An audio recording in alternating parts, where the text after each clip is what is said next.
We'll go ahead and get started. Thanks everyone for joining us on day 2 of this Flash Drought workshop. I'm really excited that some of you are joining us again, and some of you are joining for the first time. We had a great day yesterday with a great discussion about what characteristics should help frame the words and the terms flash drought. And we learned about some of the history of flash drought. Today we're going to be focusing a little bit more on end users' needs and how our tools and research can help meet those. My name is Joel Lisenby. I work for the National Integrated Drought Information System. I'm based out of NOAA's Boulder, Colorado laboratories. I'm a drought information coordinator for NIDIS. Go ahead to the, well, probably before we advance to the next slide, a few favors that I'd ask all of you. If you are not talking, please go ahead and mute yourself. It makes it easier for everybody else. It's also really helpful for us if you could put your affiliation next to your name in the GoToMeeting system. To do that, you click on your name and then go to the edit your name and email option, and then you can change that.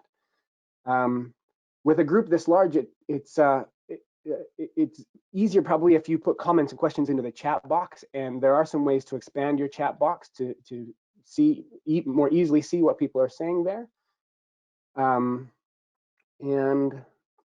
Also, GoToMeeting doesn't have like a raise hand feature like some of the other platforms do. So if you would like to raise your hand so that you can unmute yourself and talk, go ahead and type the word hand or raise hand into the chat box. And those of us that are watching that will be able to see that, and we can call on you during the group discussions. I'm showing today's agenda. It's a shorter day than yesterday. We have only a 2-hour meeting to get through everything we need to. We're going to start with I'm going to give an introduction to today, and then we're going to split into some breakout groups to go through a value proposition canvas. Following that, we're going to have a 20-minute break. This is different than what's on the agenda that you may have downloaded before the meeting. It was originally scheduled for 15 minutes, but we found yesterday when we were trying to consolidate all of the slides before the report out session, we needed just a little more time. So we've bumped that to 20 minutes, and then we'll come back together at a 12:15 or whatever time zone you're in. These times are all in Eastern time, and we'll have a group discussion, and then we'll wrap up for the day. Go to the next slide, please, Brian. I would like to thank Brian and the others who are helping with the IT to progress things along, and also all of those at NIDIS and on our advisory committee to help organize this. Sorry, I should have said that earlier. So let's start out with a quick introduction to the value proposition canvas. This is a presentation that was recorded earlier. Go ahead. The second objective of this Flash Drought workshop is to discuss, understand, and document how existing tools and research can be shaped to meet users' needs both in the near term and in the future. In today's sessions, we're going to be focusing on those existing tools and research and how well those meet user needs. The specific objectives we're going to try to meet today are these. 1, when it comes to flash drought, what are the needs that are not being met? And 2, what existing tools and research are not addressing any needs? And to illustrate exactly how we're going to do this, I'm going to use this example. Do you remember back when life was easy and your first grade teacher would send you home with homework where you simply had to draw a line between a picture and a word? We're basically going to do that same exercise today, but we want to focus in on which pictures and words didn't have anything to match them. In a practical sense, what this will look like is this. First, we're going to make a list of our customers' needs. In this case, it's going to be assumed or perceived customers' needs because none of us are that much of an expert on exactly what the customer is and what they do. And then we're going to make a list of all of the existing flash drought research and tools of which most of us are expert and we know what they were intended to do. And then we're going to connect the dots between the existing flash drought research and tools and the customer's needs. And then we're going to have a look at which of the customer's needs are not being met. This is where we want to focus our work and effort on when it comes to future tools. We're also going to look at which of the existing tools aren't meeting any needs. Well, let's stop investing time and money in these. They're not adding any value. This type of exercise is important to ensure that future research is impactful to a customer or end user. And to do this, we're going to pull a page from the business model playbook, and that page is called the value proposition canvas. I'm going to start with this short video about what the value proposition canvas is, and then we'll go through the definitions. Every day, companies design products and services to improve their customers' lives. But 72% of new product and service innovations fail to deliver on expectations. This means that customers don't care about 7 out of 10 new products introduced to the market. It doesn't have to be this way. Just like you create value for your business with a business model canvas, there is in fact a tool to intentionally visualize, design, and test how you create value for customers. It's called the Value Proposition Canvas. The Value Proposition Canvas is composed of 2 parts, the customer profile and the value map. With the customer profile, you describe the jobs your customer's trying to get done. Jobs can be functional, like getting from A to B, social, like impressing friends and colleagues, or emotional, like gaining peace of mind. You highlight your customers' pains, which annoy customers while trying to get a job done. Pains are negative outcomes that customers hope to avoid, like dissatisfaction with existing solutions and challenges, frustrations, risks, or obstacles related to performing the job. And you outline customer gains, which describe how customers measure the success of a job well done. Gains are positive outcomes that customers hope to achieve, like concrete results, benefits, and even aspirations. Use the customer profile to visualize, test, and track your understanding of the people or companies you intend to create value for. It's a map that becomes clearer the more you learn about your customers. The second part of the canvas is the value map. With it, you list the products and services your value proposition builds on. You describe in which way these products, services, and features are pain relievers, how they eliminate, reduce, or minimize pains customers care about, making their life easier. And you outline in which way they are gain creators, how they produce, increase, or maximize outcomes and benefits that your customers expect, desire, or would be surprised by. The value map makes explicit how your products and services relieve pains and create gains. Use it to design, test, and iterate your value proposition until you figure out what resonates with customers. You achieve fit by creating a clear connection between what matters to customers and how your products, services, and features ease pain and create gains. Great value propositions target essential customer jobs, pains, and gains, and do so extremely well. Your customer profile may contain countless jobs, pains, and gains, but your value map highlights which ones you intend to focus on. Don't forget, an outstanding value proposition can still fail if your business model is flawed. Successful companies embed outstanding value propositions in scalable and profitable business models. Use the value proposition canvas to create products and services that customers want. Get started at strategizer.com. Because repetition is the key to learning, I'm going to repeat some of the definitions that were applied in this video. The first is the customer. They didn't actually talk about the customer, but that's a word I've been using quite a bit throughout this talk so far. In this case, the customer that I have in mind is the end user or the stakeholder or anybody who is who's intended to use the products and services that we make or the research and tools around Drought that we have. The jobs can be anything from the overall mission of the company all the way down to the daily tasks that that person does when they show up to work. The pains are anything that makes those jobs hard or causes stress, dissatisfactions, frustrations, risks, or challenges with existing solutions. Think of flash drought impacts that will affect the customer's bottom line. These are the pains. A gain is not necessarily the opposite of a pain. Rather, the gain is the way that that customer measures success. And I also would like to narrow that down just a little bit. Think about when in a drought, how does the customer measure success? Or once they've gotten through a drought and looked back, how do they know that they managed that drought well? Any other positive outcomes for that customer could be considered a gain. A value creator are the tools that the customer has that will allow them to do their jobs better, cheaper, faster, or safer. What are the tools they have to give them more gain? And a pain reliever are the tools that the customer has that will allow them to prevent loss. So here is the actual value proposition canvas that I downloaded from strategizer.com. The left side is the customer segment, and on the right side is the value proposition. I got my left and right mixed up. Left side is value proposition, right side is customer segment. In our exercises today, I'm going to simplify these just a little bit because we're not focusing in on one specific customer or company. We're keeping it fairly broad and looking at industries and sectors. We're going to sort of move things around in this way. So the first step that we're going to do in our individual groups is to list out all of the customers' needs. What are the jobs that they have to do? What are their gains? How do they measure success? And what are the pains that they're dealing with, especially when they're in drought?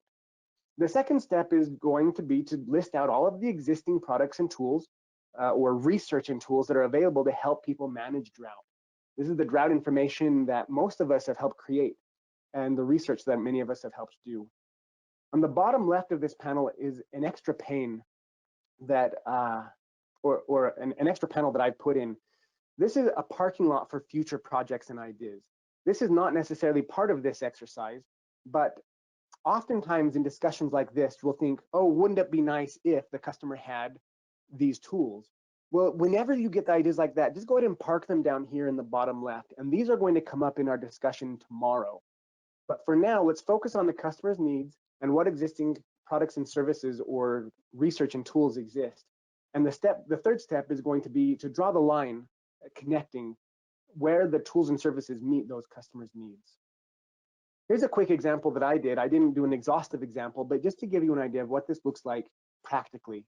I looked at the cropping sector and I first thought, what are the jobs that somebody who's trying to grow a row crop would have to do? They need to buy seed, plant seeds, apply herbicide, a pesticide, that sort of thing. I also thought about when in drought, what are the pains that they'd experience? Well, what if there's not enough water to irrigate? Or what if they apply herbicide and it evaporates away before it's effective? Those are things that would affect the customer's bottom line and make cropping during a drought rather frustrating. A gain is the way that that customer measures success. It could be a bountiful harvest at the end of the season. It could be healthy soil at the end of the season, knowing that they applied proactive measures to keep their soils healthy during a drought. And as all companies do, they may be measuring profit as their success measure. On the left side of this, I have the products and services. These are just four that I could think of, things like reservoir height data, water markets. I added drought resilient seeds here, even though that's not something that we would look at in the physical sciences. It still is a tool that a customer might have to mitigate the loss. And then I also added a point down in the future projects, just something that came to my mind. I'm going to wrap it up there, and we're going to divide off into our individual groups and begin looking at exactly what the customers might need.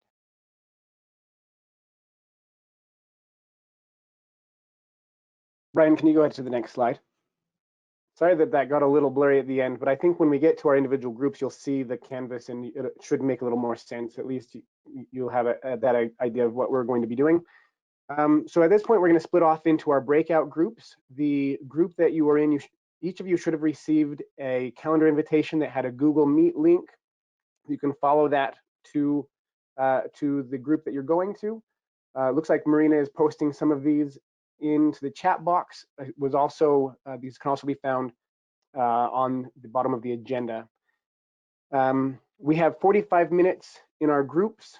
Each group is assigned a specific sector, and you'll go through the value proposition canvas. When we meet again after the break, we'll be reporting out on just two things. One, what are the needs that are not being met? And what are some of the tools that aren't meeting any needs? So we'll break there, and we will meet again at 12:20 Eastern time. And in each of your groups, you'll have, thanks for that. It's 12:15 Eastern time. Thank you. So we're going to meet again 12:15 Eastern time, and we'll go from there. So go ahead and split off to your breakout groups now. Welcome back from the break, everyone. I'm going to flip my camera on so you can see me. So this next part of this workshop is going to be reporting back on the things that we discussed in each of our breakout groups. I'm going to start. I was in the energy and industry group, so I'm showing the value proposition canvas that we built there. I'm not going to go through our whole process by any means, but I wanted to point out the things that are highlighted, which I can see now it's a little bit small, and I apologize for that. But I'll just tell you the things that are highlighted. Looking at the energy and industry group, we discussed that a lot of the tools that this group might need are most likely have been built in-house. And I've highlighted those in blue, both on the customer's needs side, things that they do and pains that they are dealing with, and tools that we assume they have in-house because they would. I've highlighted in yellow some of the customer's needs that we think are not being met. One of those is a 30-year plus plan for infrastructure. That's especially in relation to the energy industry. A lot of their long-term strategic planning, they need decadal and longer forecasts to make that work. We also note that there's a rise in heat waves caused, heat waves cause a spike in energy demand, which we think they may be trying to forecast that, but we also have, that's something that we think we could do better at meeting that need, especially in forecasting the extreme ends of the distribution. It was mentioned that they may have an inability to discharge water. That's not really a tool that we have to help them with that. And also there was a mention that the current forecast may not be meeting their needs for various reasons, whether it's not high enough accuracy or precision, or the timing might be wrong. So that's really all that we took away from the discussion in our group.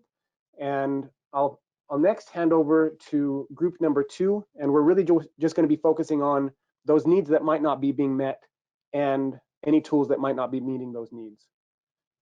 So I will hand over to group 2, that was Viva. Okie dokie, great. Thanks, Joel. Yes, we were group 2. I'm gonna just move that out of the way. Great, okay. We had a great group. Our group was water resources, which is a pretty broad sector. So we attempted to identify some of the different jobs or some of the different activities that are within the water resources sector, some of the decisions or some of the activities that are going on. We did not match up the products and services as well as you did, Joel, in your group. But I'll walk through here some of the things that we identified as gains and pains. They are pretty, there's probably no surprises for the folks that are on the phone right now. We've got a variety of different gains that include things like having enough water, enough quantity of water in order for the uses to happen or to take place without having to do cutbacks. So in the water utility sector, not having enough water so as not to go into water restriction modes, hydropower, having enough water in order to maximize power generation, reservoir ops, having enough of a pool for flood protection, and that there would be no gap in that pool. Ecological flows, having adequate, not only adequate water supply, but a supply of good water quality water in order for the needs to be met of the environment and the habitats that rely on that source of water. The pains that are associated specifically with flash drought for this particular water resource sector, they include a variety of things. And we honed in a lot on the fact that ultimately the biggest pain that flash drought creates for the water resources sector is that the decision-making window has been compressed, so much so that it makes it more difficult to respond. Even if you have good plans, contingency plans in place for drought, the rapid onset and intensification of flash drought events makes it very challenging to implement mitigation measures and adaptation measures fast enough in order to reap the benefits that were intended of those measures. Also, flash drought creates a lot of uncertainty in the forecasts.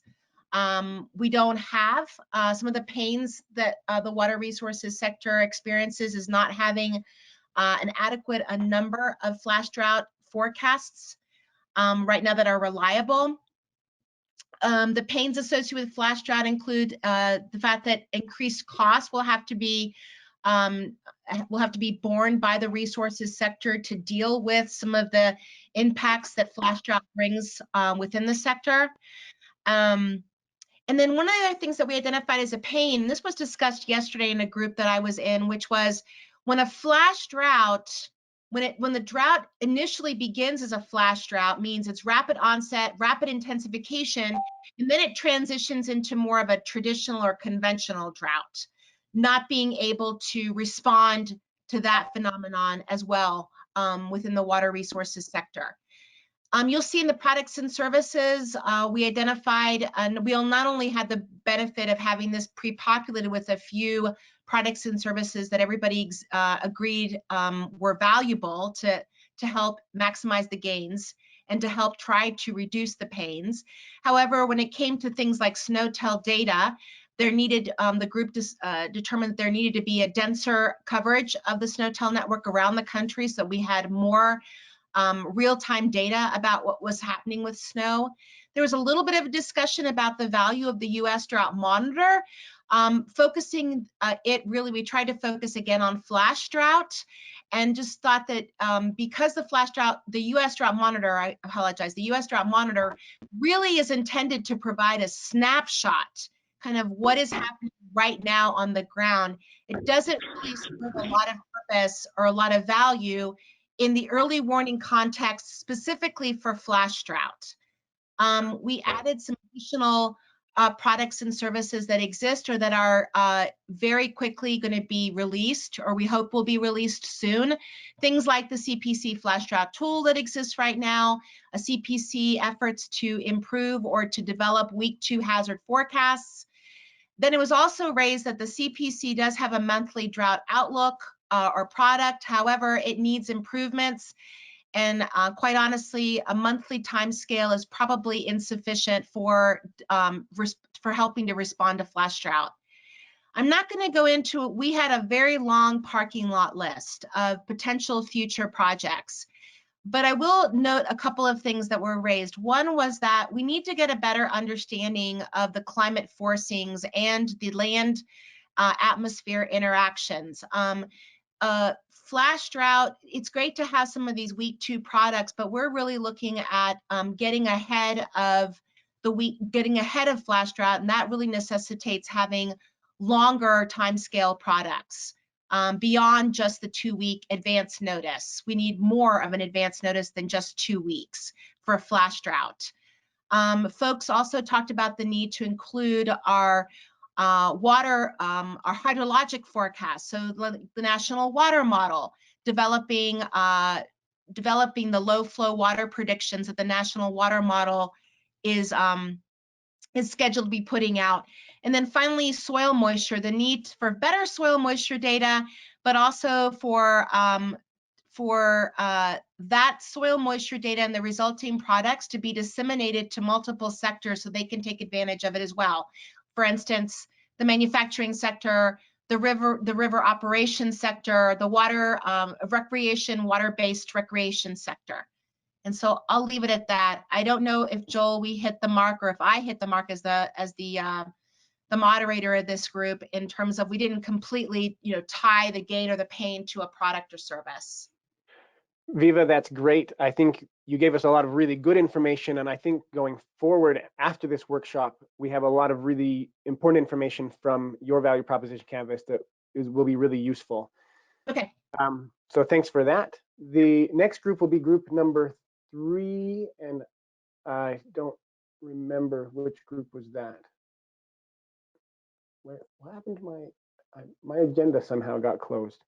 Who's got group number 3? Forest ecology.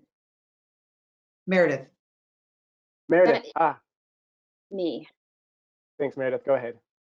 Sorry. Okay. Hi. And now I can't see the screen, but I'll read off of mine. Okay. Yes, so this group discussed forestry and ecology. And so I'd like to just throw out 3 quick caveats. Number 1, this is a very broad category. It essentially includes numerous ecosystems, spatial coverage, different habitats, and different users. So it was a little bit of a challenging, but we tried to do our best to capture some of the big bullets. It's also a challenge for us because many of the impacts from drought, not only are they lagging, but they're also very indirect. It's not necessarily directly related to scarcity of water, etc. There's a lot of indirect on water quality and species interactions, etc. And then finally, some of our comments, because of what I just mentioned, expanded beyond just flash drought. We try to talk about the flashiness, and we highlighted that in some places, but this is also drought much broader, because ecological drought in many ways has not been as well studied as some of the other categories and topics that are being discussed today. So that said, I did want to just highlight 4 key takeaways, the ones that I have in green. And even though we didn't do the lines, we ran out of time, and I think part of the challenge was we didn't quite have enough of the right people in the room to do it. So that gets to the first point I wanted to make, was that after we made this list of products and services, and I'm sure we could have gone and added some more, there was a number of people who said they just didn't have enough information on what are the strengths and limitations of those products and services before being able to really connect those lines to the gains and pains. So in essence, Joel, it was felt that this would be a really valuable exercise to do in the future, this value proposition canvas, and connecting the products and services with the user needs, but ensuring that we have upfront that background information that is describing what we just talked about, which was for these different indicators, what are the strengths, the weaknesses, limitations, in order to have those kind of discussions. A couple of people are already doing that in their regions or states, and there was some success stories, and maybe that's something that could be scaled up down the road to other states and regions. The second one was just understanding a better linkage between physical indicators to impact. So it's really hard for them to validate the use of some of the indicators without necessarily understanding, looking at past droughts, for example, what of those, what impacts have we seen in the past and what we would expect in the future. The third item was monitoring. We have a lot of products and services that are based on, say, soil moisture, for example. Those are really valuable, but most of those networks are located in agricultural communities or ecosystems. And so it would be useful to step back and make sure that forested and other vegetated habitats are represented accurately in some of these foundational monitoring tools that inform products and research and some of the indicators that we have. And then last, even though it's not related to a specific product and service, what kept coming up over and over again was the importance, I just had to highlight it, was the importance and the quick gains that can be made through collaboration, coordination, and communicating, especially early on between the drought, water, natural resource planning community, and make sure everybody is educating each other on what's going on. And so those are real good opportunities for future improvements in minimizing pains and increasing our gains. So I think I'll leave it at that for now. Nailed it. Thanks very much for that, Meredith. We'll keep your notes, and I think that will also be really valuable going forward. The next group is Britt with the fire management. Great, thank you, Joel. Yeah, so our group also didn't get to kind of drawing lines and mapping things out. And I think what we came to is that there are a lot of drought indicators and products and services out there that we think could be helpful to the fire community. But there's a bit of a challenge. Challenge may not be the right word with this community, in that they're a pretty, I think, different group of stakeholders from many of our stakeholders. We talked a lot about the need to really bring the fire management community together with the drought community, and that's part of the work we're doing through NIDIS's drought and wildfire strategy, but really doing more of that, in that the community really operates with operational frameworks. So even though, like, EDI is probably a tool that could be really useful, and a lot of Dan McAvoy's work has shown that, the 5-day latency makes its use on active fires quite challenging. So the fire management community is a truly operational setting, and the latency and perhaps the resolution of a lot of existing products makes it hard for them to be pulled in. I think that we also talked a lot about that there's interest from the community, and they really want to know skill and how to use and to not use some of these products and services. The fire management community, there's a lot of liability for decisions, both for prescribed burns and wildfire management. So if something goes wrong, there's a lot of weight resting on the shoulders of those making decisions. So we talked about how to articulate skill and usefulness and really understanding the barriers. So even if we had a perfect, let's say, subseasonal forecast related to flash drought and fire, management behavior, would they really be able to use it and take that up? And so we talked about this group really being integral partners from moment one in the development of any product or service, and that there needs to be a way to interact with them where there's a cycle of understanding needs, delivering a product, understanding how that product is being used and can be taken up. So we did articulate, I think, a lot of pains and gains and a lot of future projects and how we could move forward. But it is kind of a unique community in the decisions they're trying to make. So that's where we came to. So hopefully there's a lot of good fodder for future conversations here. Thank you for that, Britt. We'll move on to the next group. I've got Sylvia with the response and relief. Oh, sorry, I've messed that one up. We've got Molly with livestock. Yes, thank you. So we had to expand some of these sections. We had a lot to say and a lot of great information that came out. We ran out of time to connect, but we kind of verbally talked about, broadly, what are some of the needs that are not being met, and some tool, really more thinking about the future tools that might be needed. So really quick, the areas in bold are some of the topics that we felt needed a little bit more attention.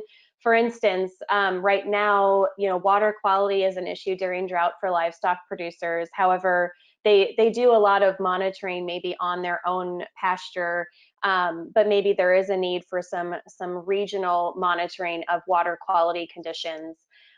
There's also several tools and products for wildfire. However, really there might be a communication piece that's needed for the livestock community to help interpret what the wildfire risk might be on their particular ranch. And similar, there's a lot of decisions that are being made in terms of what are the cost and benefits of whether you're going to purchase hay or sell some of your livestock. And so really, in order to make the best decision financially, and also genetics is important too, that if you sell your livestock, you lose that genetics that you've been building up on your ranch. And so you really need most accurate forecast as possible for that, which of course that's something that always comes up. There are a lot of products and services available. In terms of what the needs are, in general, there is a need to have more monitoring in the West in particular. So even though there are a lot of tools that are available, there are large gaps in the West for monitoring. So that's something that's very important to the livestock community to increase that. There's also a lot of indicators out there, and there's been some in past communication with ranchers just needing to know what tools work the best and when is really a need that they have within the community. And there's also a potential need to have better remotely sensed monitoring for smaller water resources for livestock. So maybe, expanding the remotely sensed data for that could be helpful for the livestock community. Let me just do a quick review. I think those are the main takeaways. And yeah, I think that does it. Thank you. Thank you for that, Molly. A lot of really good information there. Very dense. Your spreadsheet or your canvas is very dense. There's a lot there. The next group will be Elizabeth Waite with cropping. Can you hear me okay? Yes. Okay, great. So it's interesting, I hear a lot of similarities across groups. I will just focus on the left side of the canvas in this presentation back. We looked at the current products and services that are traditionally thought of for ag cropping: the U.S. Drought Monitor, Drought Impact Reporter, CPC Soil Moisture, Crop Moisture Index, Veg Dry, Evaporative Stress Index, and GRACE.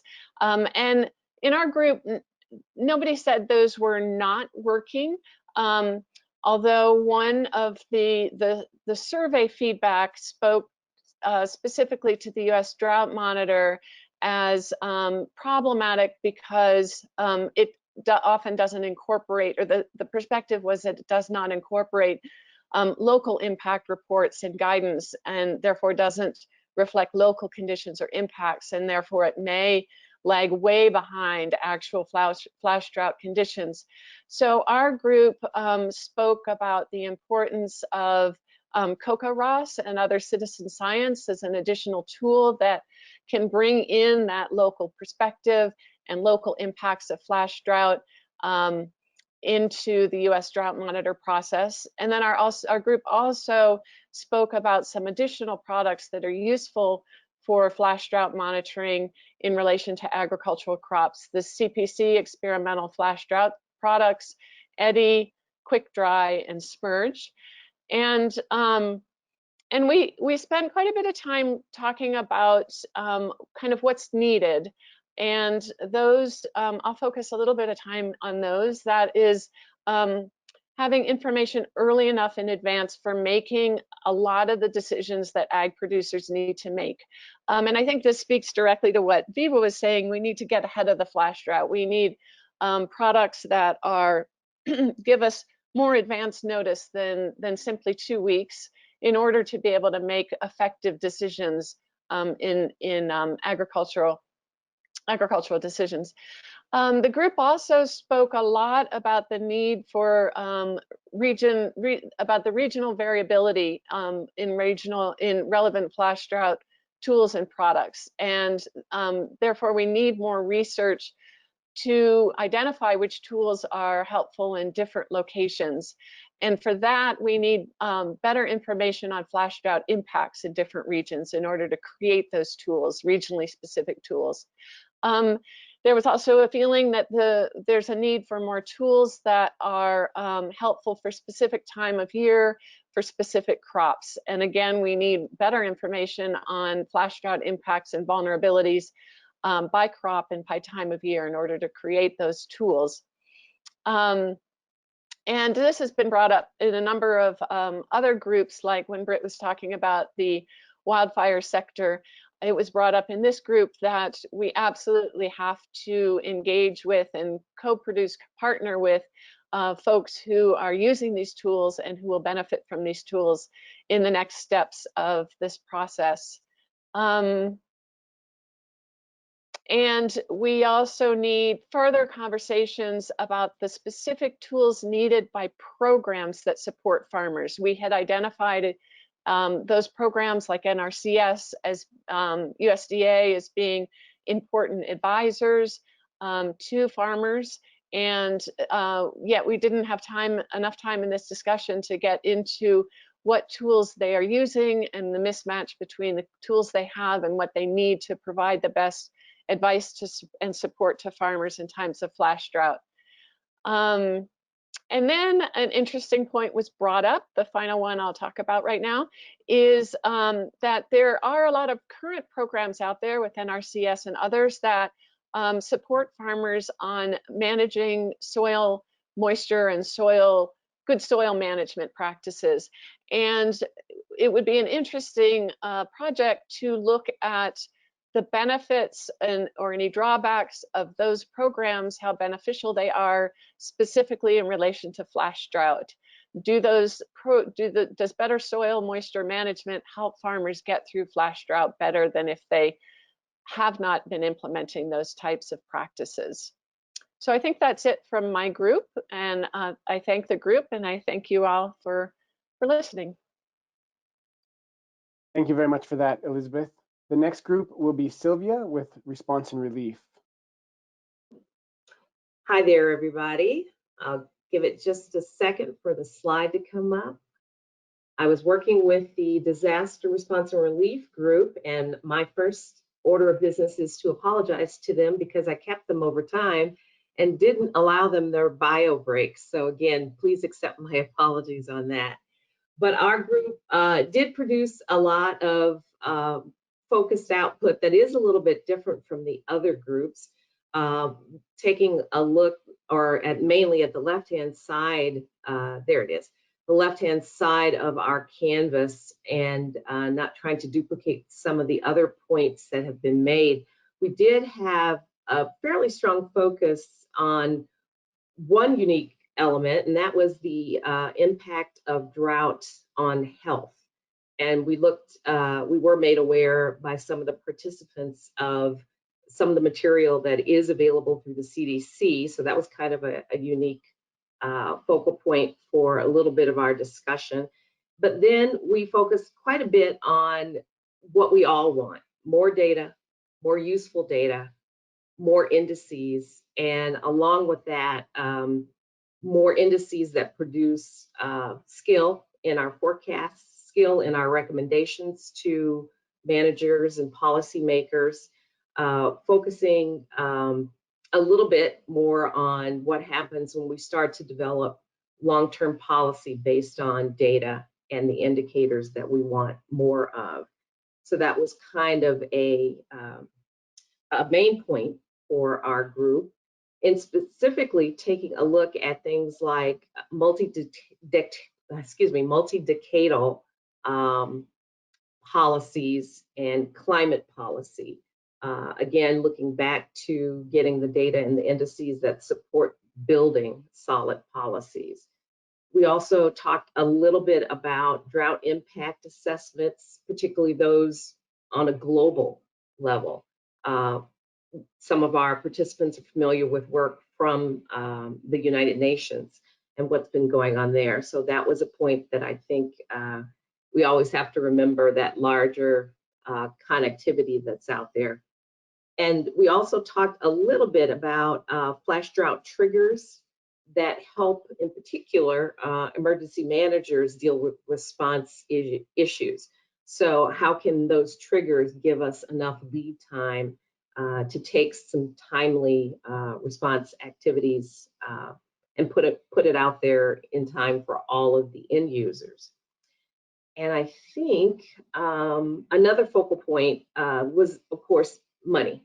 The economics of drought, that when we get that information from those clearer assessments, and we see more clearly the economic downstream indicators or downstream outcomes, you also have to start to think about where funding is coming to support the impacted communities.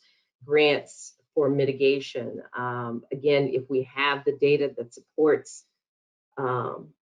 more money going to a particular sector, be it ag or ecosystem management, then it's going to be based on a lot of the information that we get and process, and do so in a timely manner. So we made a few connections from our parking lot to some of the pains that we had listed, but didn't have enough time to completely make all of the connections. But I think it was a good group to work with, and I appreciate all of their time. Thank you. Thank you for that, Sylvia. I was just looking at the list of pains you have. At the very bottom, you had false positives and how they don't inspire confidence. That did not come up in my group, but I think that may be one that would be across groups. We may hold that thought and bring that up after all the report outs are done. So thanks for adding that one. The next group will be Adam, and he'll be talking to us about rec and tourism. Yep, thanks, Joel. Our group discussed, again, rec and tourism, and one caveat, we didn't really have, let's say, a rec and tourism, anyone from the rec and tourism end user community. So the knowledge was somewhat limited in that respect, but we still came up with a pretty good list here. And so as not to repeat what was said by others, I kind of just want to highlight a few key points we had a really good list of products and services that related to water supply, rivers, stream forecasting, wildfire, but it was noted that um, none of the tools on the list or the tools that we really know about were created specifically for the rec and tourism industry. And that is, was identified as an issue. And I know just offhand too, like a lot of ski areas pay for their own forecasting, the private companies, which is probably not available to smaller rec and tourism operators who are using more of the public tools. So, the idea came up the need to either develop tools more suited for the rec and tourism industry, or aggregate the available tools in a way that is useful for small and medium-sized operators, people who can't pay for their own their own services. Another issue that came up with the rec and tourism industry is most people know it's very seasonal, whether it's this skiing winter, fishing in summer. So a lot of the needs are short term, and there's not much time to pivot. So as many people mentioned, the early warning is needed for flash drought in general. But the early warning for rec and tourism operators to prepare as quick as they can for staffing for the season, budgeting, and things like that. And then another thing I wanted to mention more towards it came up in the kind of the pain section, the needs, and this is kind of goes to the general definition of flash drought, as far as something that comes on, has a quick onset and a short duration. Is a lot of the rec and tourism sector, especially in the summer, is focused on lakes, reservoirs, rivers. How much does a flash drought affect water levels? Is it something that is over before it gets there? Is it something that then becomes from flash drought to regular drought? And then we're talking about the impacts on rivers and lakes, and then thus the rec and tourism sector. So something to think about when we move forward talking about flash drought, and the differences between flash drought and regular drought. And that's it. Thanks, Adam. Do you think that the rec and tourism industry, so earlier in the discussion, we talked about how ag is like a leading impact. They're some of the first, and then water resources are some of the last. Where do you think along that spectrum rec and tourism falls? Do they get hit pretty soon by a drought, or not till it's been around for a while? I would think it would be more towards the latter for sure, but that doesn't necessarily work with, again, I mentioned that a lot of their decisions made are seasonal and have to be done quickly, and there's not really room to pivot. So there's kind of a disconnect there if they're at the end of it, but the decisions they've made are at the beginning of the season, and they can't go back already. So yeah, there's like I'd say a disconnect between what they need and what they have. Great. Thanks for that, Adam. Next, I'm going to invite Marina to share her screen. Marina's going to take some notes for the next little session. And this is a group discussion. For the next 25 minutes, this is a time that anybody can talk and share your ideas. The first question is, or the first discussion point is this. We were all grouped into smaller groups that focused on one particular industry. Would any of you like to make a comment about an industry that you weren't in that group for? You have some ideas that might apply to some customer needs that you didn't get to share because that wasn't the group you had. If you do, go ahead and put your hand up or type hand. or if you want to just turn on your camera and then raise your hand, I'll see you and you can share your thoughts.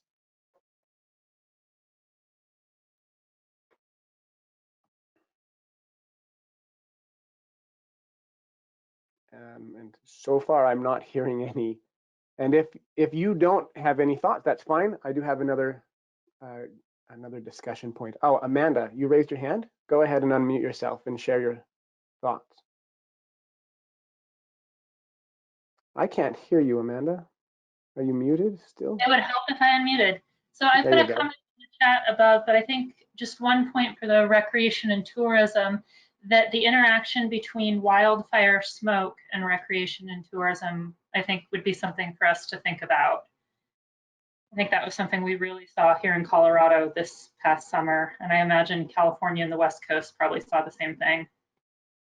I think that's a great point.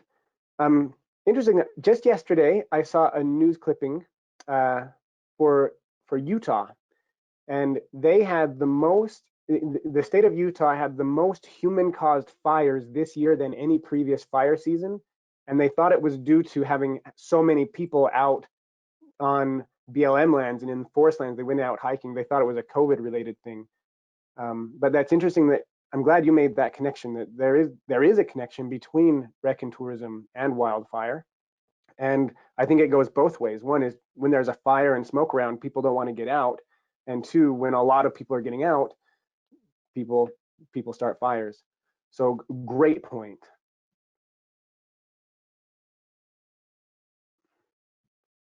Hey, Joel, this is Viva. Yeah, go ahead, Viva, then Mutu after Viva. I was gonna say, I really find this one comment Dennis Toddy brought up this, and I had forgotten about it, but agritourism. And I really feel like, getting back to your question that you had asked Adam about, we know that, we seem to see the impacts of flash drought almost immediately in the agricultural sector. But this is where the interplay, the connection, the relationship between agriculture and tourism could create a problem for tourism earlier than maybe normally, because we've got wineries that are the source of a lot of agricultural products, but also have a big tourism base. We know that bees and honey production, there's a lot of connection there. Stone fruits, apple orchards, and these particular products, which are specialty crops and that they do not get any kind of assistance in many cases through the USDA assistance programs.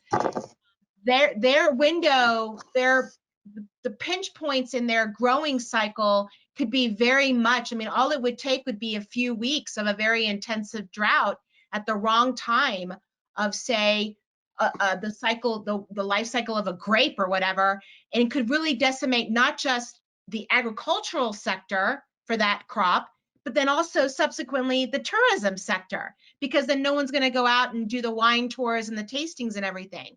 So I found that one comment that Dennis had thrown in there pretty interesting, and I like the interconnection between two sectors of the economy that really rely on each other, and a flash drought could just instantaneously wipe out two sectors at one time. Great, thanks for that comment, Viva. Mutu said he'll hold his comment till later. Matt raises a good point in the chat box, saying that he's having trouble seeing the discussion today and how it's related to flash drought as opposed to just any drought, really. I think that's a fair point. Matt, do you want to say more about that, or is that all your point that you want to make? And I think the next question is that fair to say that most of what we've been talking about today could apply to any drought, not necessarily flash drought? And how should we be differentiating those two when looking at end user impacts, or should we? Does it even add any value to separate the two? Any thoughts on that?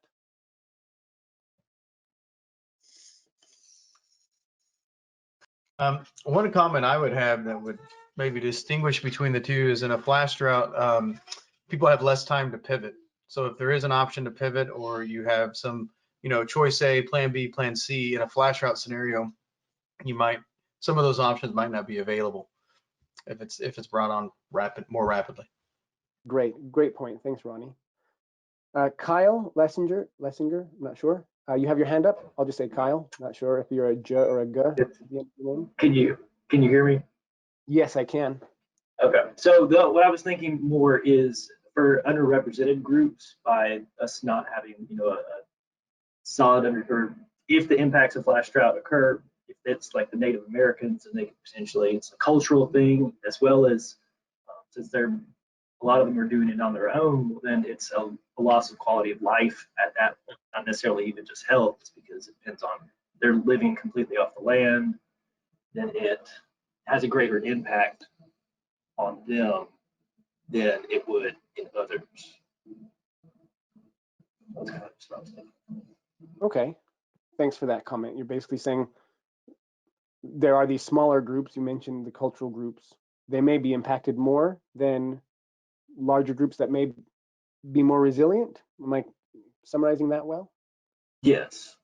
Okay, thanks for that. I think Adam brought that up in his report back on rec and tourism, that some very large ski resorts, they may be purchasing their own forecasts and they've got everything covered, but some of these really small mom and pop organizations, they don't have that capacity to build in that resilience.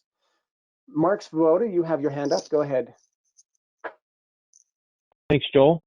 Kind of a follow-up to the issue that was just brought up a little bit ago, and Matt spoke to it. I think that kind of came up in our group too, and I think one of the key things I'd like to get on the record would be the communication aspect of this is critical.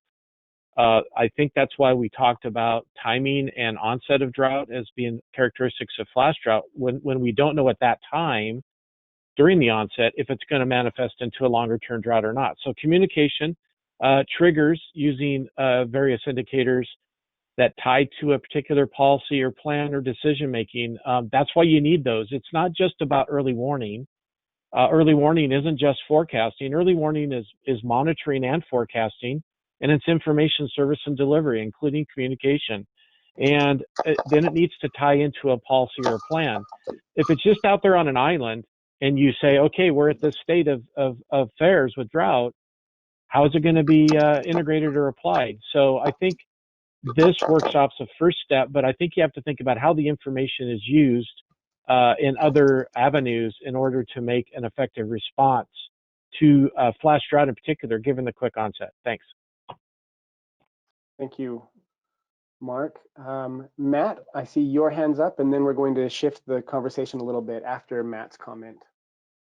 Yeah, so just to kind of follow up on this issue is a lot of this, I think, and this came up in our group as well, has to do with how predictable these are. If they're driven by essentially a climate forcing, ocean, something like that, then you may have a lead time to predict them, even if they're still rapidly intensifying events. Whereas if they're driven by weather, then your predictability is probably limited to about 2 weeks.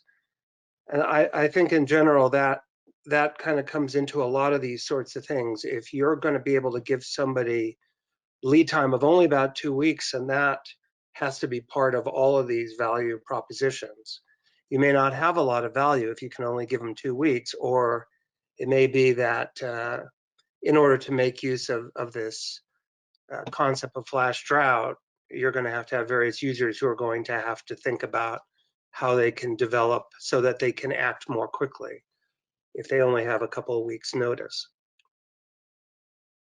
I think that's a great point, Matt. I think focusing on how predictable the whole phenomenon is and where exactly is the value add. I think that will really depend on the individual and the sector and their business and their planning and what sort of fallback plans or safety nets they have built in. But I think you're exactly right. If we really can't provide any sort of prediction beyond what the climate system will even allow us to, then we sort of have that limit there. The next discussion point that I would like to open for the whole group is about common themes. Now, from each of our group discussions and the reports that we've heard, what are some of the common themes that can touch on several different sectors that we saw come out? I'll get the comment started by what I pointed out at the end of Sylvia's talk, that she pointed out these false positives and how damaging those can be. Though while that didn't come up in my group, I can think of plenty of times where if we gave a forecast that it was going to be drought and people made a bunch of plans for drought and then it didn't come about, especially a flash drought that we say is going to happen soon or quickly, that may cause more damage than help. So that was one idea that came to my mind. The floor is wide open. If anybody would like to point out common themes that could connect different sectors and value that could be created in multiple places by focusing cross-sector like that. Joel, this is Muthu. Can I say something go on ahead. that? Thank you. Thank you, Joel. And this I was in tourism group, recreation tourism, and while I mentioned that, we realized this could be a common theme across for all sectors, and that was which you already alluded to, which is, and the other gentleman before you said that, I think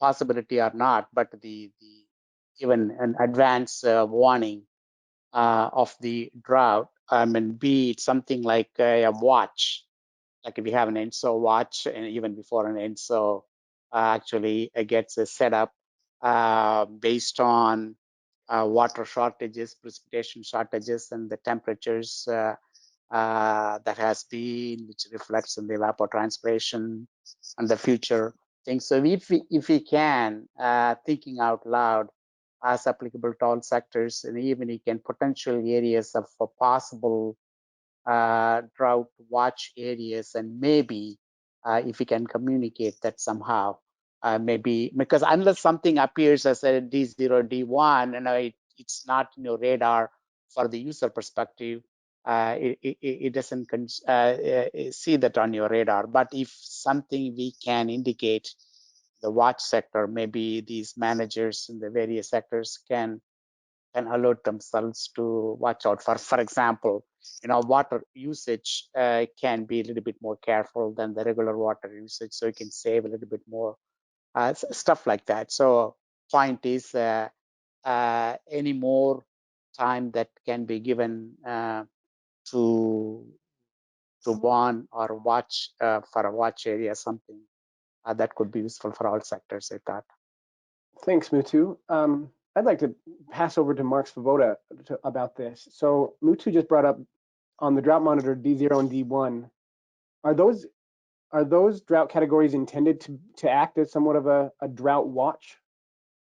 Yeah, thank you. I was going to chime in. You hit the nail on the head. I think a lot of this has to do with, I brought up communication and education. I think there needs to be a lot more education about what the drought monitor is and what it is not. Obviously we don't consider it a quote unquote forecast product, but for a phenomena like drought, where you don't see it coming on satellite imagery and you don't see it coming on radar like tornadoes or hurricanes, monitoring is just as important in lieu of a perfect forecast. And even if I could tell you with 100% certainty that there's going to be drought next spring, you need the monitoring to show where it begins the onset, how fast it intensifies, and how far it spreads. That type of information isn't always going to be available through a forecast. But to go specifically to your question, I keep hearing that the drought monitor can't be used in that way, and that's not true in my opinion. I don't think enough people allow it to be used in that manner. D0 was specifically meant to show onset or drought early warning. That's why it's called abnormally dry. Too many people get very reactively hesitant to pull the trigger on drought. So we intentionally, when we founded this product, said, okay, let's get the heads up notice that dryness is developing. And that was regardless of how fast or how slow it was developing. That's what D0 is for. D1 is when we're saying the indicators indicate drought of some sort, because we have impacts. You can have a rapid onset drought that may not have impacts until it manifests in the form of agricultural or other sectoral impacts. So D0, D1, certainly, I think Muthu makes a great point. If it's used correctly, and if people allow it to be used correctly, and if people understand how it's really done, it can be used as an early warning product in the monitoring sense. It's not a forecast, but it is a snapshot, as was mentioned. But I want to make sure people are very clear.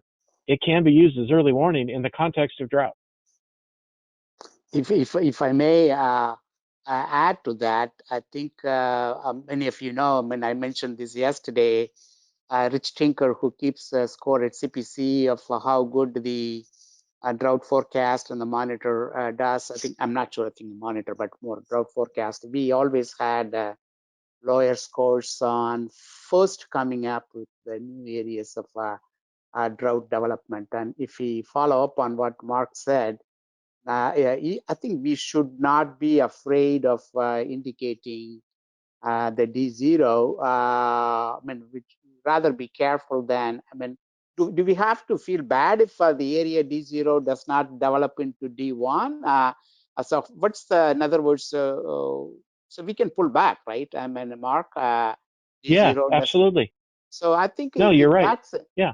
In that sense, what D0 does says compared to a plain white area is like, hey, watch out. People in these areas, watch out, there could be there, and we watch it and we issue it every month, and even every 2 weeks, we kind of, as Dave Miskus said, that we will soon be saying something in our asset thing, we'll pull back on it or something. So I think if we follow what Mark suggested, that they could be used as a watch areas, and whatever the customers wanted and advance information, they can gain from there, and they can benefit from that declarations. Thanks for that, Muthu. Yeah, yeah, Joel, can I respond to two things? One, Mike Hobbins' question about the ending of drought and the drought monitor. And to what it. Yeah, go ahead. Yes, you can respond to those, but do it quickly, because I'd really like to get the conversation back to common themes across sectors because of time. So go ahead and respond, and then we'll get back to the conversation at hand. Yeah, I'll just respond in the chat to Mike on that to save you all time. Yeah, thanks for that, Mark. Mike, sorry, Matt Newman, you have your hand up. I'm going to do the same thing. I'll just respond in the chat. Okay. And Mike Hobbins, your hand was up next. Was this? So yeah, now I can't remember if we've already covered this in a bullet above the screen, but it seems like common to the themes was this idea that the flash drought community, as we gel as a community, we need to bring in these people from fire, from rec and tourism, from wood resources. We need to get these people in at the ground level to any sorts of tools that we develop or developments of the ongoing tools. So co-development or outreach, I'm not quite sure what the appropriate phrase is, but we need to get them right in there in our community with us. I completely agree with you. And I think, I'm not sure exactly what the right wording there is, but before we start building tools for a group, we really need to understand what decisions they're making, how much do those decisions cost, and what information do they need to make those decisions much better than they do. So right. I completely agree with that comment. Thanks for that, Mike. I'm going to open up the floor again, back to the first question. Are there any other common themes that spread across several sectors that we would like to touch on and record?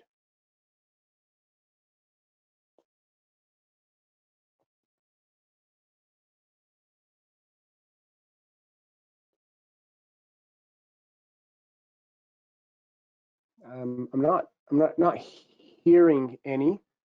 We do have 5 minutes left before the scheduled end of the meeting.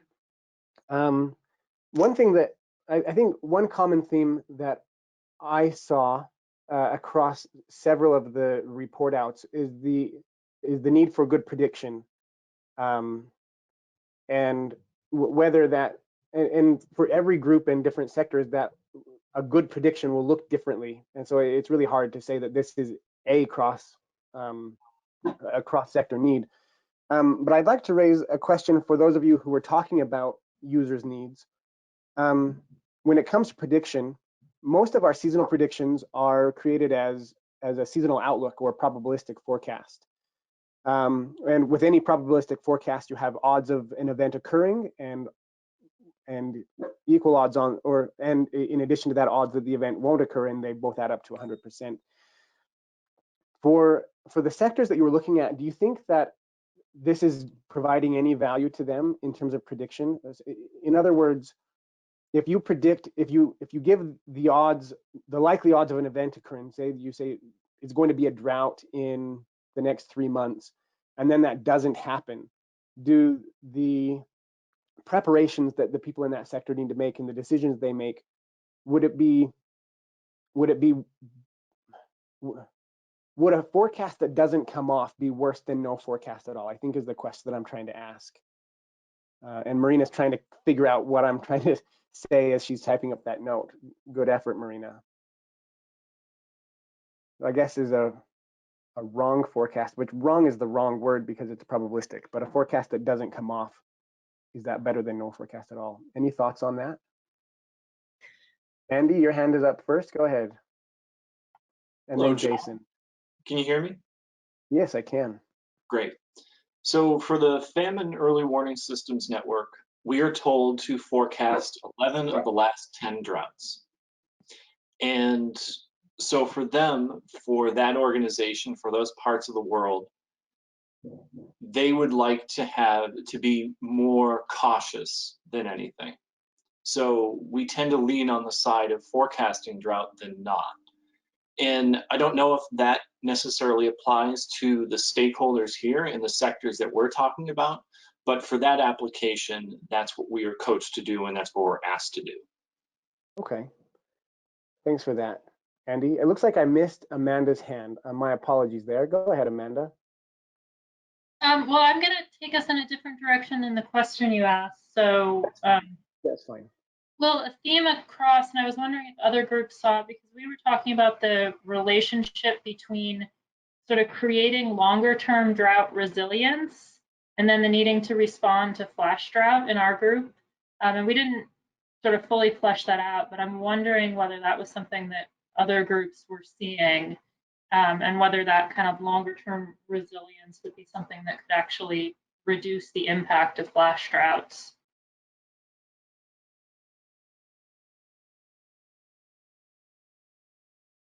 Okay, thanks for that, Amanda. Any thoughts on that? Viva, was your response in the chat, was that to Amanda's question about for water managers? It's in response to your question, Joel. Oh, okay. Yeah. Yeah, thanks for that. Anybody want to comment on Amanda's question? I would, if I may, famine is something that you consider or begin to think about after a long extended drought, is it not?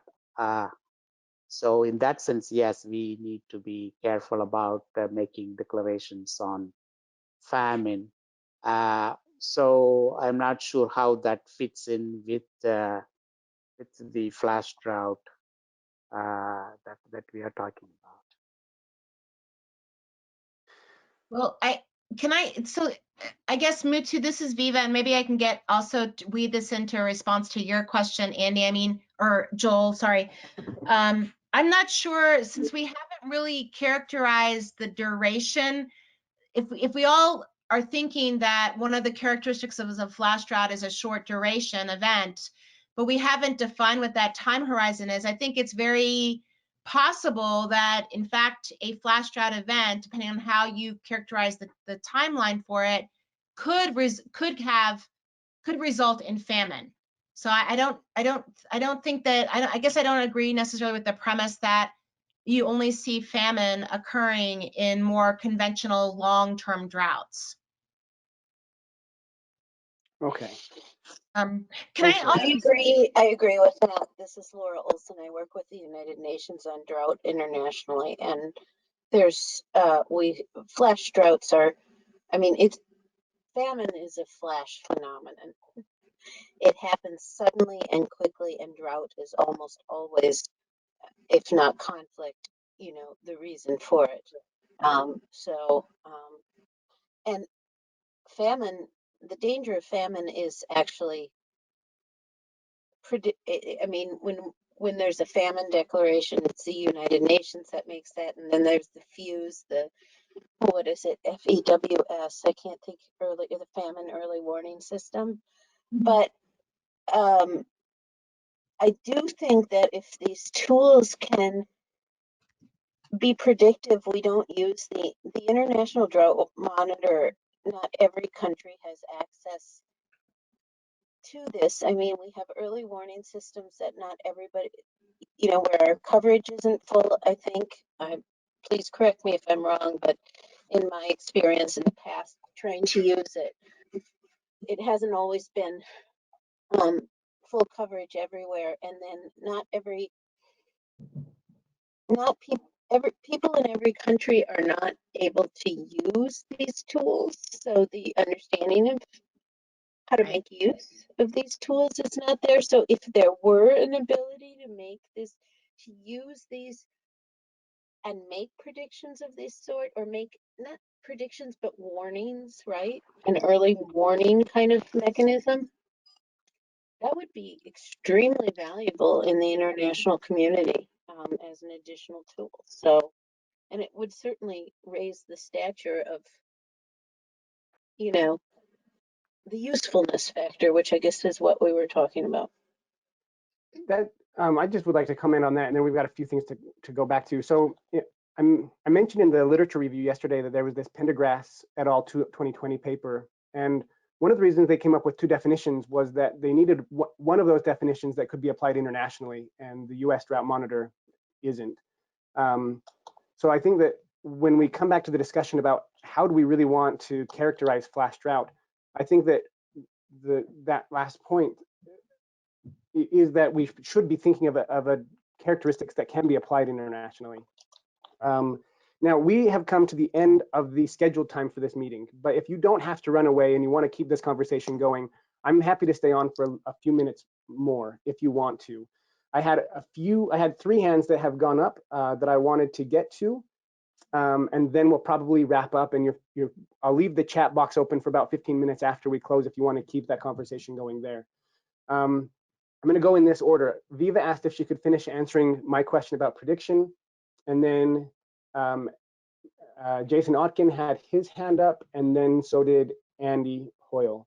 We'll go in that order, and then we'll wrap it up from there. So first to Viva. I'll make it easy for you, Joel. Let's just go ahead and go to Jason and to Andy. Okay. If I'll make it easy too, I just put mine in the chat box. Great. And Andy? Mine are in the chat box too. Wow, chat box saves the day 3 times in a row. Well, I'll just wrap up the concept of this session. With just a quick story, a few years ago, I got a new boss, and I was working as a scientist, and he looked at me and he said, well, not me, my whole team. And he said, you're all very, very clever, but you're just making up stuff and putting it out to the community and that nobody's asked for. And he really encouraged us to take some time to stop and listen to end users and find out exactly what their needs are before we come up with a clever solution and just hand it over to them. I really hope that today's exercise of going through the value proposition canvas helped us just change our mindset a little bit when it comes to flash drought. Instead of thinking of what could we do, let's think of what should we do, and what needs are we trying to meet, and where can we add value. And I hope that that's what we accomplished today. We are going to gather all of these value proposition canvases that we've created and sort out where are the needs that can be met and what tools are meeting those needs. I would like to thank all of you for joining our workshop today. I think we've had a great discussion, both in our workshops and in this report out session. I thank all of you for sharing your perspectives, whether you shared it to everyone or whether you were having individual chats with individual people. I really appreciate your work there. And we will be convening our third session of this Flash Drought workshop tomorrow at 11 a.m. Eastern time. And we look forward to seeing you all again then. For now, I'm going to draw this to a close. Joel, I'm sorry to interrupt you, Marina, here, but it looks like Laura wants to give one comment, Laura Olson. If we could just give her the chance. Yes, that's fine. Go ahead, Laura. I can wait till another time. I'm sorry, I forgot how to raise my hand. I just wanted to state that what you had said, Joel, is really important. I think the usefulness of these tools and the international factors is really really critical, because oftentimes when we're in the field internationally, we are trying to access some of the international drought monitor tools and can't bring them to bear. And so all of these other functions, if they could be brought together with something that someone on the front lines needs, which is the ability to be warned that a famine or a major drought a flash drought is coming, that would be really important. And I don't know if any of you have thought about this, but what we're looking at certainly internationally is flash drought and flash flood, the link between those two things, that creates a really interesting incentive in the response area. We know that drought precedes a flash drought, or a drought of any sort precedes flash flooding usually, that when we have rain, we have another great disaster, so that the two disasters come together in some sense. And I don't know if you all have made any linkage, but I think it's a really important link to make. Great, thanks for that comment, Laura. Andy just put his hand up. Yeah, we've looked at the coupling of those disasters, whether floods followed by droughts and droughts followed by floods, and a lot of them tend to follow cyclical behaviors in the oceans. So if we're talking about like Afghanistan or East Africa, for instance, that are dependent on, that rely on ENSO and the Indian Ocean dipole as modes of predictability, those tend to be cyclical from one year to the next, varying between one extreme and the other. And that can lead to those flood drought combinations. So we've noticed that, and we try to use that as a way to predict these types of situations. Great, thanks, Andy. And Mark, also put your hand up. And then Laura. Yeah, I have a question. Maybe Viva recalls. I haven't done a quick search on drought.gov recently. NIDIS did host an interesting workshop that started that conversation on the dichotomy between extremes on the wet side and the dry side down. I think it was in Oklahoma. A few of us were at. Is that report up on the drought.gov portal? It might be a good conversation starting point. Thanks. Viva, do you know if that report is up? I think that was a question for you.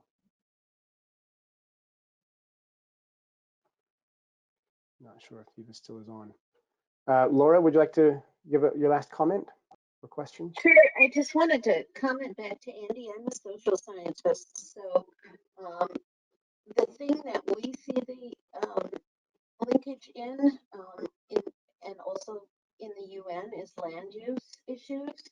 I don't have any idea about what you're talking about with the ocean stuff. That's really cool, but we see that, you know, when people are living on a denuded hillside because of population density and stripping the natural landscape, that both drought and these flash flood incidents and landslides are happening much more quickly.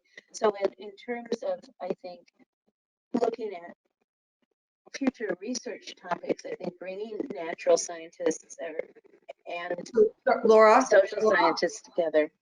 Laura, sorry to interrupt you, but we're not quite able to hear you. You're breaking up. I don't know if you've changed your setup from your previous comments. Those were clear. If there's a way you could adjust your mic a little bit. I'm so sorry. Is that any better? Yep. A little better. Oh, I apologize. I was just saying that I'm a social scientist, so I'm not familiar with what Andy was talking about.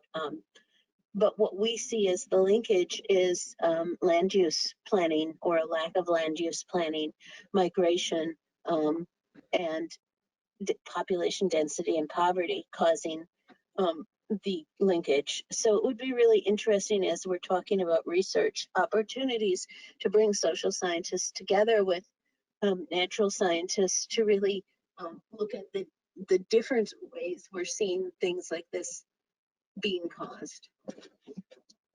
Great. Thanks. That is a good point. And Andy agrees with me. It's a good point.